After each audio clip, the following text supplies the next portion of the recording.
اللهم صل وسلم وبارك عليه وعلى آله صلى الله وسلم عليه. हमको बुलाना या रसूल अल्लाह, हमको बुलाना या हबीब अल्लाह, हमको बुलाना या रसूल अल्लाह, हमको बुलाना ya habib Allah. Sudah lama hati merindu dengan kekasih yang satu. Bilakah masa dapat bertemu dengan kekasih agungmu? Kakiku kan terus melangkah menuju ke bumi Madinah. Selangkah demi selangkah dekatkanlah kami ya Allah. Hamko bolana ya Rasulullah, hamko bolana ya Habib Allah, hamko bolana ya Rasulullah,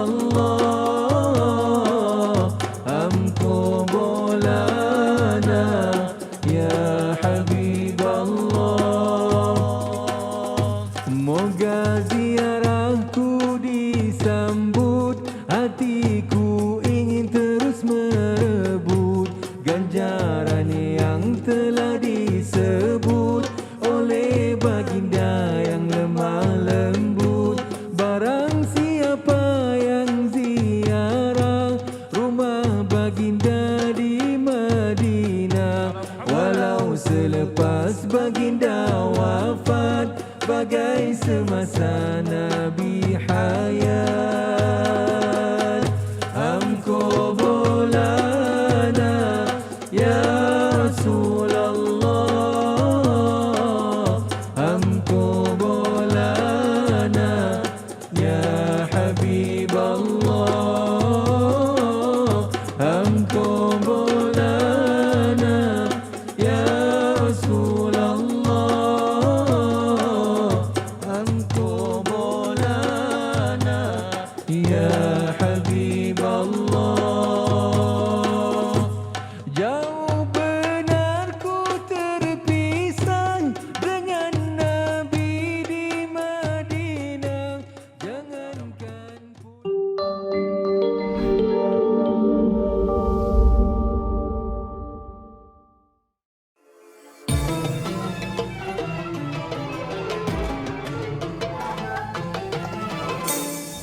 Assalamualaikum warahmatullahi wabarakatuh. Hari ini kita meneruskan ya dalam perkongsian rahsia tulisan, dan perkataan yang kita nak lihat pada hari ini, perkataan yang sama, bunyi yang sama, tulisan yang berbeza, iaitu dakhirin, iaitu orang yang menentang kepada Allah Subhanahu wa taala. Jadi, apakah maksud dakhirin ini? Orang yang merendah diri, yang tunduk ya, kerana dia ada satu sifat yang tersendiri. Baik, di dalam Al-Quran ini ada 4 kali perkataan dakhirin, dan 3 kali dieja tanpa alif dan 1 kali dieja dengan alif. Yang dieja dengan alif tersebut ada pada surah Ghafir ayat yang ke-60. Saya bacakan bersama dengan tuan-tuan di rumah. Auzubillahi minasyaitonirrajim. Wa qala rabbukum ud'uni astajib lakum innal ladzina yastakbiruna an ibadati sayadkhuluna jahannama dakhirin. Dan Tuhan kamu berfirman, berdoalah kamu kepadaku, nescaya aku perkenankan doa permohonan kamu. Sesungguhnya orang-orang yang sombong takbur daripada beribadah dan berdoa kepadaku akan masuk neraka Jahannam dalam keadaan hina. Ini adalah perkataan dakhirin, iaitu hina apabila bertemu dengan Allah, kerana mereka ini tidak mahu beribadah, tidak mahu dan mereka ini sombong dalam hidup. Ya, satu sombong, satu lagi tidak mahu beribadah. ya, sombong yang tidak mahu beribadah. Jadi apakah pelajaran yang kita ambil daripada dakhirin yang ada alif? Itu maksudnya apa? Satu kehinaan yang berganda apabila berada di hadapan Allah kerana mereka itu sombong dan juga tidak mahu beribadah, menghambakan diri kepada Allah SWT. Layak. Pasal apa? Pasal di dunia ini dia sombong, ya, dia tidak mahu untuk solat, tidak mahu untuk tolong orang, dia rasakan bahawa dirinya hebat. Maka dia berada pada keadaan yang rasa paling tinggi, maka bila berhadapan dengan Allah SWT, dia akan dihina berganda, ada ekstra alif. Ya, ada ekstra alif kerana dia menghinakan ataupun rasa memang down, sedown-downnya. Tetapi kalau kita lihat kepada surah An-Nahl contohnya, bercakap tentang dakhirin, tetapi ini bukan kehinaan berganda, bukan yang melampau-lampau, tapi ini adalah kehinaan yang sedikit, ya. Dan ini sifat siapa? Kita baca surah An-Nahl ayat 48 untuk kita faham perkara ini. A'udzubillahi minasyaitonirrajim. Awalam yarau ila ma khalaqallahu min syai' يتفيأ ظلاله عن اليمين والشمائل سجدا لله وهم داخرون. Tidakkah mereka melihat dan memikirkan segala yang telah dijadikan oleh Allah yang beredar, bayang-bayangnya ke kanan dan ke kiri, dalam keadaan tunduk menurut peraturan dan kehendak Allah, sedang mereka merendah diri. Ini cerita bayang-bayang. Cerita bayang-bayang. Kalau kita perhati betul bayang-bayang, kita kaji bayang-bayang, ya, belajar fizik, kita tahu kan ada kaedah stetoskop, tromboskop, lebih kurang begitulah, ya. Dia bercakap tentang bayang-bayang. Jadi apakah yang menarik pasal bayang-bayang? Satu, bayang-bayang ini kalau kita dapat bayang-bayang daripada pokok, kita berteduh.